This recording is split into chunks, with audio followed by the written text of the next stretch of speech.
I think that there is prospects that the private sector could start to deliver stronger growth. If it wasn't for the fiscal drag, I expect the U.S. economy would be growing at close to 3.5% this year. With fiscal drag, I think it brings us back down to about 3%, or back down to about 2%. And then 2014, the fiscal drag gets a little less. And at that point, I think economic growth starts to accelerate even further, and we get economic growth closer to 3%.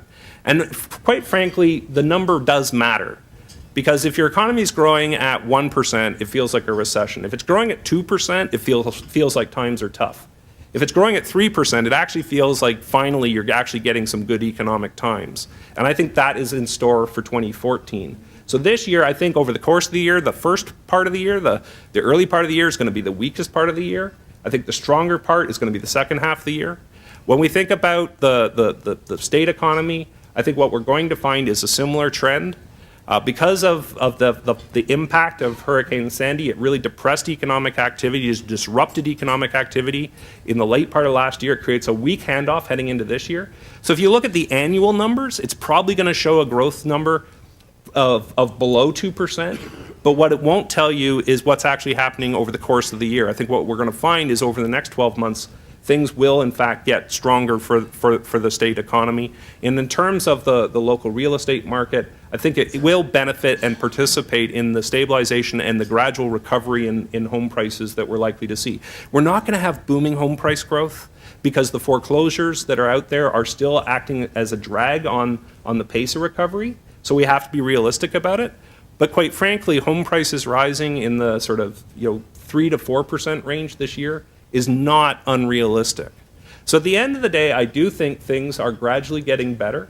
I don't think it's going to feel like really good economic times. I think that job creation will steadily pick up, and that is going to be another core sign that things are in fact getting better.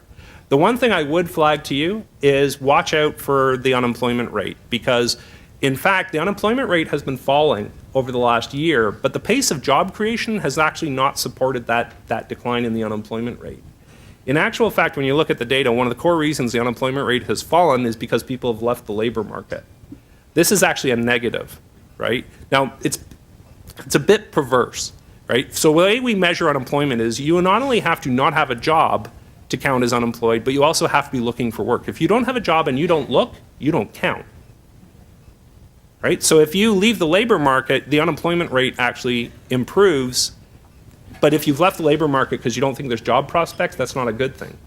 In fact, what we could see in the coming year, and what I expect to see, is that payroll growth will pick up from about the 150,000 a month we're getting up to something in the 200,000 or slightly above 200,000 a month range.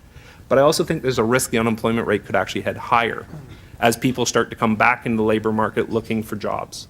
And if that happens, my message to you is, don't focus on the unemployment rate. It's a lagging indicator. Focus on the pace of job creation. And I actually think better economic times are in store. So with that, I'll end on a positive note. Thank you.